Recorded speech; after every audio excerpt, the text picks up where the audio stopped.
Assalamu alaikum wa rahmatullahi wa barakatuh. Урматтуу кыргыз эли.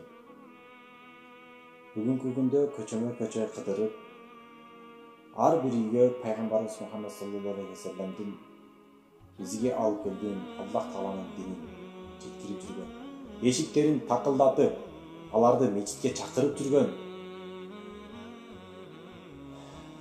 дени сак бай адамдарга гана эмес, тегиз бардыгына бирдей мамиле, бирдей сый урмат көргөзүп жүргөн дааватчы бир туугандарыбызды жаман көргөнүбүз бүгүнкү күндө туура эмес.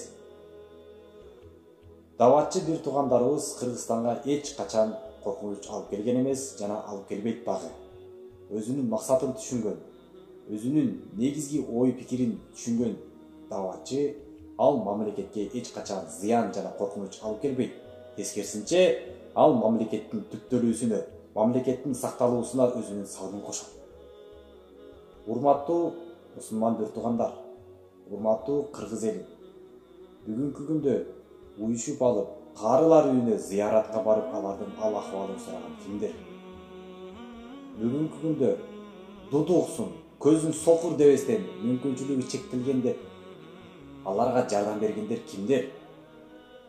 Бүгүнкү күндө баласы карабай таштап кеткен, кызы карабай таштап кеткен, кары картаңдарга жардам бергендер кимдер? Урматтуу мусулман бир туугандар, мен акыйкатты талап кылып суранам. Ар бир адам өзүнүн адилеттүү оюн айтсынчы. Дааватчылар ушул күнгө чейин кимге кандай зыян алып келди? Эгерде кайсыл бир адам дааватчымын деп дааватчынын атын өзүнө жамынып туруп бир адамга зыян жеткирген болсо, ал дааватчы эмес. Урматтуу мусулман бир туугандар, таблиг десе биз терроризмди же болбосо хизбут-тахримди түшүнбөйлү.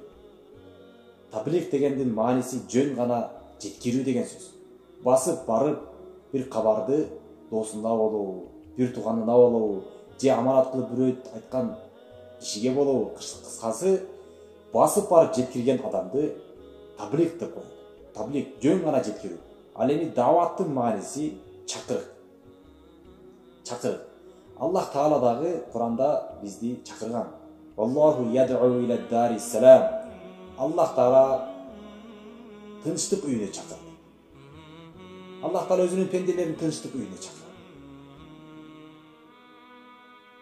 Ва яхди ман яша иля сиратин мустақим. Жана кимди кааласа туура жолго салат.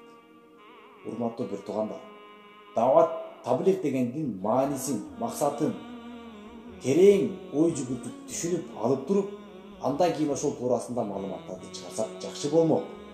Бүгүнкү күндө даават таблигдин түпкү маанисин, максатын түшүнбөстөн туруп, Кыргызстанга коркунуч туудурган жамаат деп туруп, YouTube'га, Facebook'ка жана башка соц тармактарга чыгарганыңар, урматтуу блогерлер, журналисттер, туура эмес. Бүгүнкү күндө эл ичинде бөлүнүп жарынууга алып келген маалыматтарды чыгарган мына силерсиң.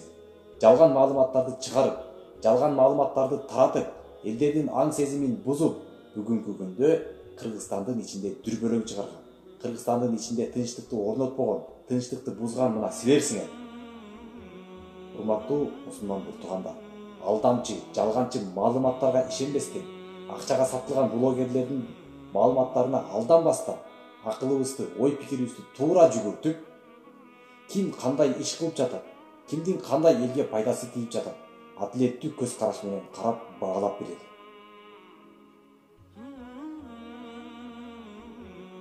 Үйүндө балаң сыйлабаган, үйүндө кызың сыйлабагандай, мечитке барсаң, ошол дааватчылар сени сыйлайт. Астыңа төшөк салып сыйлайт, үстүңө массаж кылып сыйлайт. Мындан артык сага кандай адамгерчилик керек, урматтуу мусулман бир туугандар? Терең түшүнбөйлү, терең ой жигит көрбөйлү.